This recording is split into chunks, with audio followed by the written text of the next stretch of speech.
ఆంధ్రప్రదేశ్లో చిలకలూరిపేట దగ్గర జరిగినటువంటి ప్రజాగళం సభ చంద్రబాబు నాయుడు గారు పవన్ కళ్యాణ్ గారు ఆశించిన రీతిలో వారికి ఫలితం దక్కలేదు. అందుకే చాలా ఉసూరుమంట కూర్చోవాల్సిన పరిస్థితి ఏర్పడింది. మోడీ గారిని తీసుకొచ్చి జగన్ గారిని బాగా తిట్టించాలని వాళ్ళు ప్లాన్ చేసుకున్నారు. మోడీ గారు వస్తే గట్టిగా తిడితే మనకి కలిసి వస్తుంది అని వాళ్ళు అనుకున్నారు. కానీ మోడీ గారు కొంచెం జాగ్రత్తగానే పద్ధతిగానే ఆ విషయం వరకు మాట్లాడారు. ఇక మిగతా విషయాలు తను ఏం చేశాడు, ఆంధ్రప్రదేశ్కి లేదా దేశం అంతటికి ఏం చేస్తున్నాడు అన్నట్టుకి ఎక్కువ ప్రాధాన్యత ఇచ్చినప్పటికీ ఒకటి మాత్రం చెప్పక తప్పదు. ఒకటి, చంద్రబాబు గారు ఎందుకు యూటర్న్ తీసుకున్నారో చెప్పలేదు. ఒకప్పుడు టెర్రరిస్ట్ అని, భార్య నేలుకోలేనివాడని, అవినీతిపరుడని, దేశాన్ని నాశనం చేస్తున్నాడని చెప్పిన చంద్రబాబు గారు ఇప్పుడు మోడీ గారిని అంత ఆకాశానికి ఎత్తుతూ ఎందుకు పొగిడారో చెప్పలేదు. కనీసం జనానికి వివరణ ఇవ్వాలిగా. నేను పొరపాటు చేశాను, అప్పుడు నాకు సరిగా మతి పనిచేయలేదు, ఇప్పుడు నేను మళ్ళీ జ్ఞానోదయం అయింది, అందుకే మారానన్నా చెప్పాలి. ఆయన యూటర్న్ చంద్రబాబు గారి యూటర్న్ అన్నది పెద్ద విశేషం కాదు, చాలాసార్లు మనం చూస్తూనే ఉంటాం. కానీ దేశ ప్రధాని మోడీ గారు కూడా యూటర్న్ తీసుకోవటం కొంచెం అది అందరికీ ఆశ్చర్యంగానే ఉంటుంది, బాధ కలిగిస్తుంది. ఎందుకంటే దేశ ప్రధాని స్థాయిలో ఆయనకు గౌరవమైనటువంటి ఉన్నతమైన స్థాయిలో ఉన్న వ్యక్తి ఆయన కూడా యూటర్న్ తీసుకున్నారు. మోడీ ప్రధాని గారు ఏమన్నారు గతంలో 2019లో, చంద్రబాబు యూటర్న్ బాబు, ఆయనకి పోలవరం ఏటీఎం, అమరావతి ఒక ఏటీఎం, పచ్చి అవినీతిపరుడు అని చెప్పాడు కదా. చెప్పిన ఆయన ఇప్పుడు సడన్గా చంద్రబాబు గారిలోని ఏమైనా నీతి కనపడిందా, లేక అయితే ఇందులో ఏటీఎంగా వాడుకుంటే వాడుకున్నారులే అని సరిపెట్టుకుని వచ్చారా?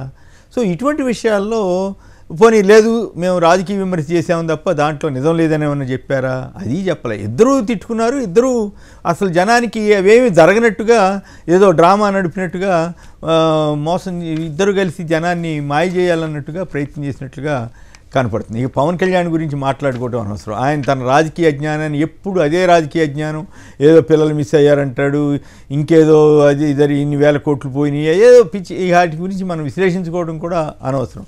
అయితే చంద్రబాబు గారు మాత్రం ఎక్కువ భాగం మోడీ గారిని పొగడడం ద్వారా భవిష్యత్తులో తను ఓడిపోయినా కూడా ఎక్కడ కేసులు రాకుండా చూసుకోవడం కోసం, లేదా కేంద్ర ప్రభుత్వం 2000 కోట్ల వ్యవహారం పెండింగ్లో ఉంచింది కాబట్టి, అలాగే ఐటీ నోటీసులు పెండింగ్లో ఉన్నాయి కాబట్టి వాటి జోలికి వెళ్లకుండా చూసుకోవడం కోసమే చేరినట్లుగా మనకి అర్థమవుతుంది. ఇక మోడీ గారు చాలా చిత్రంగా కుటుంబ రాజకీయాల గురించి మాట్లాడారు. తన పక్కనే అటు ఇటు కూర్చోబెట్టుకుంది. ఎవరెవరిని కూర్చోబెట్టుకున్నారు? చంద్రబాబు నాయుడు గారు, ఇంకో పక్క పురంధరేశ్వర్ గారు. కానీ వీళ్ళిద్దరు వేరు పార్టీలే కదా.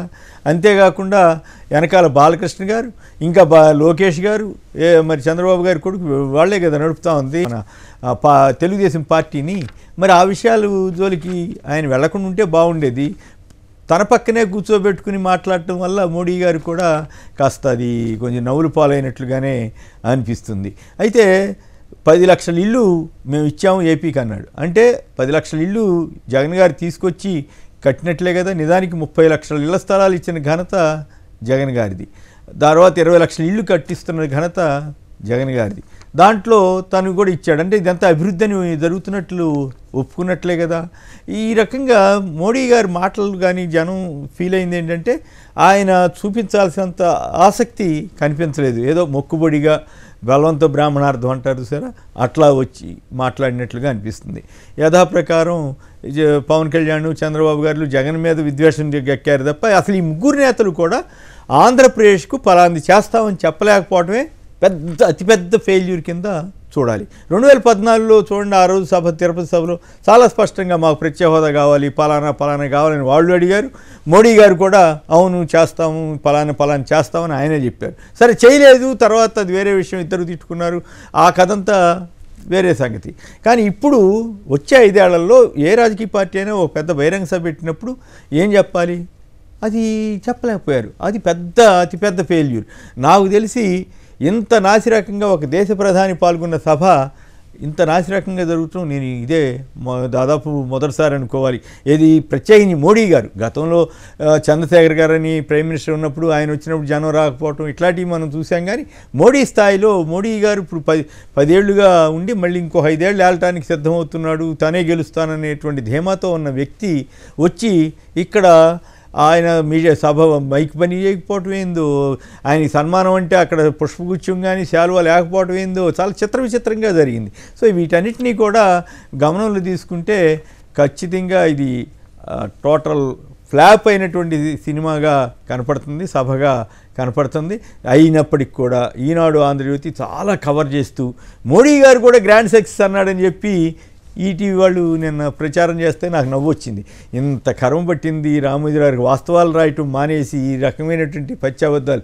మోడీ గారేమో పక్క అట్లా పాపం నిలబడిపోయి చూస్తా కూర్చోవాల్సిన దైన్య పరిస్థితి మైకాగిపోతే ఆయనంట గ్రాండ్ సక్సెస్ అయిందని చెప్పారంట, రామోజీ గారికి చెవుల్లో వినపడిందంట, రాసేశారు, ప్రచారం చేశారు. చంద్రబాబు గారికి పవన్ కళ్యాణ్ గారికి చెప్పారంట. వాస్తవం ఏంటంటే ఎవరైనా సరే చాలా ఆయనలో అసహనం కనపడింది. ఒక రకమైన ఏంది చికాకు, ఏంది న్యూసెన్స్, ఇక్కడికి వచ్చావేంట్రా బాబు అన్నట్లుగా ఆయన మోడీ గారు మాట్లాడినట్టు కనపడుతుంది. ఓవరాల్గా చూసినప్పుడు ఇవన్నీ కూడా రాష్ట్రానికి ఏం మేలు చేస్తామో ఏమిటో అనేది చెప్పకుండా మోడీ గారు కానీ చంద్రబాబు గారు కానీ పవన్ కళ్యాణ్ గారు కానీ సభ పూర్తి చేయటం వాళ్ళకి చాలా నష్టం చేసిందని చెప్పాలి. అలాగే జగన్ గారి ప్రభుత్వం మీద మోడీ గారు ఎక్కడ ప్రత్యేకమైనటువంటి అభియోగాలు మోపకపోవడం కూడా విశేషం. జగన్ గారిని తిట్టించాలని చంద్రబాబు పవన్ కళ్యాణ్లు పడ్డ తాపత్రయం అంతా కూడా వృధా అయిపోయింది. సో దాన్ని బట్టి ఈ సభ అసలు ఆశించినంత జనం రాలేదు. చివరికి ఆర్టీసీ బస్సులు వాళ్ళు అవసరమైన ఇవ్వలేదని ఓ పక్క మళ్ళీ అబద్ధాలు ప్రచారం చేశారు. అయినప్పటికీ కూడా జనం రాలేదంటే దాన్ని బట్టి అర్థం ఏంటి, జనంలో కూటమి తెలుగుదేశం బీజేపీ జనసేన కూటమి పట్ల అంత సుముఖత లేదు అన్నది నిన్న సభ ఎస్టాబ్లిష్ చేసిందని అనుకోవాలి.